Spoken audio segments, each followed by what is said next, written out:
السلام علیکم ناظرین، امید کرتا ہوں کہ آپ سب خیریت سے ہوں گے۔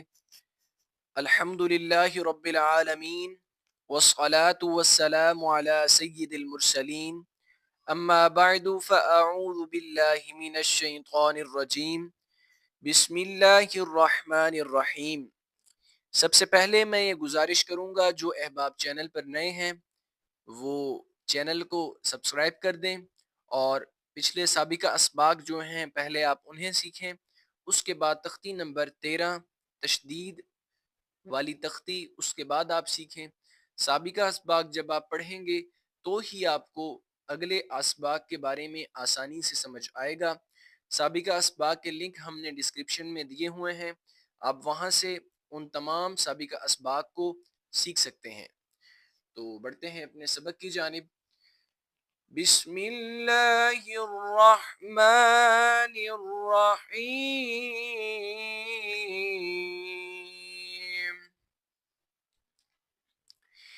تین دندانوں والی شکل کو تشدید کہتے ہیں۔ یہ سوال ہے، یعنی کہ تین دندانوں والی شکل کو کیا کہتے ہیں؟ یہ اس طرح تین دندان والی شکل جو ہوتی ہے اسے تشدید کہتے ہیں۔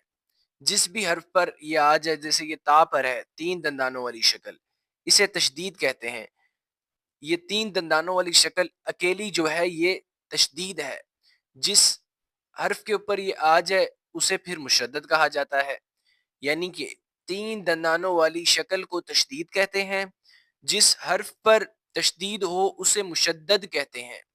یہ حرف جو ہے تا، یہ ہے مشدد، کیونکہ اس پر تین دندانوں والی شکل ہے جسے تشدید کہا جاتا ہے، اور جس حرف پر تشدید ہو اسے مشدد کہتے ہیں۔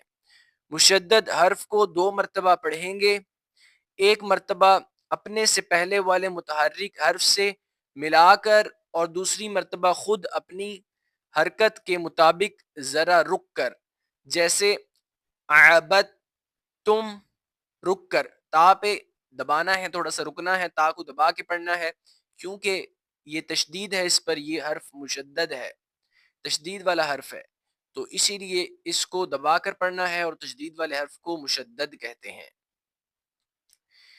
پھر تیسرا سوال جو ہے، نون مشدد اور میم مشدد میں ہمیشہ غنہ ہوگا، جیسے عم، عم، عم۔ میم مشدد کا جو غنہ ہوتا ہے اس کا کچھ علیحدہ طریقہ ہوتا ہے۔ پیچھے ہم نے سیکھا کہ جہاں پر حروف اخفا کے بعد نون ساکن و تنوین کے بعد حروف اخفا میں سے جب کوئی حرف آ جاتا ہے تو وہاں پر بھی غنہ کیا جاتا ہے۔ وہ نون ساکن ہو، اس کے بعد کوئی حرف آئے حروف اخفا میں سے تو غنہ ہوتا ہے، یا تنوین ہو پھر غنہ ہوتا ہے۔ وہاں پر غنہ اور طریقے کا ہوتا ہے، یہاں پر غنہ جو ہے وہ مشدد والا ہوتا ہے، جس طرح عم، عم۔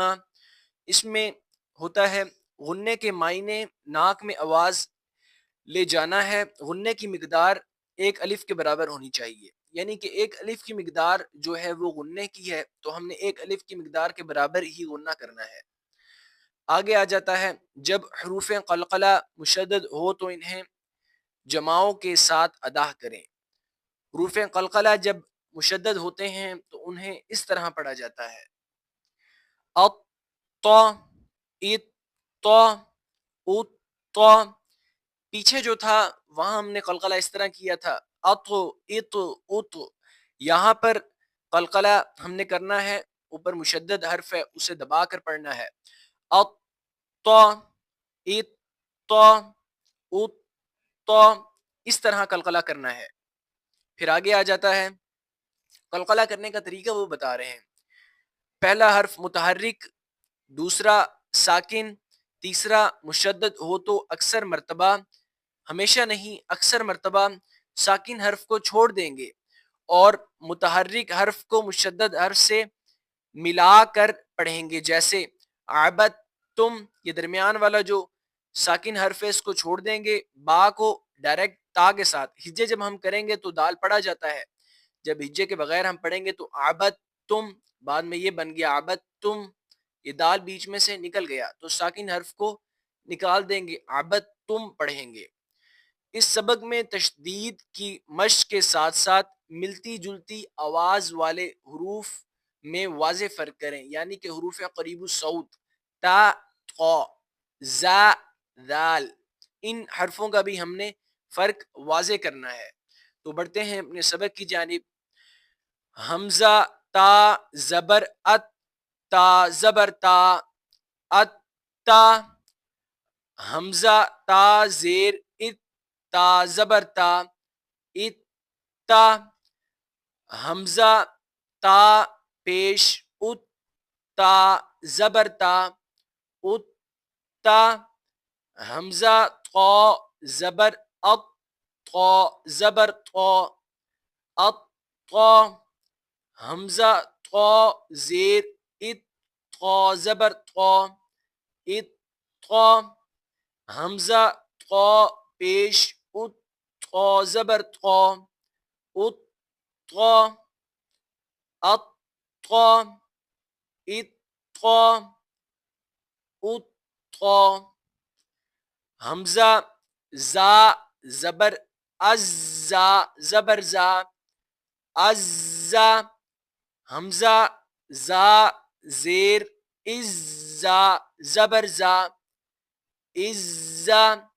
حمزہ زا پیش از، زا زبر زا، از زا، از زا، از زا، از زا۔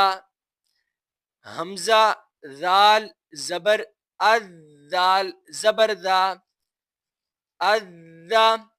حمزہ ذال زیر اذ، ذال زبر ذا، اذ ذا۔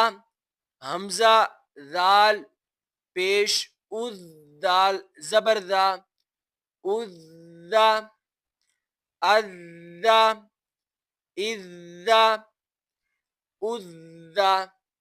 ناظرین اسی کے ساتھ ہمارا آج کا سبق مکمل ہوا۔ اگلا جو سبق ہے باقی وہ ہم دوسرے پارٹ میں یا تیسرے پارٹ میں ہم مکمل کر لیں گے۔ تو آپ اس کی زیادہ سے زیادہ مشق کریں، جتنی ہو سکے مشدد والے حرف کو دھیان سے پڑھیں، حروف قریب الصوت ملتے جلتے حرف میں ملتے جلتے جو حرف ہیں اس میں فرق واضح کریں۔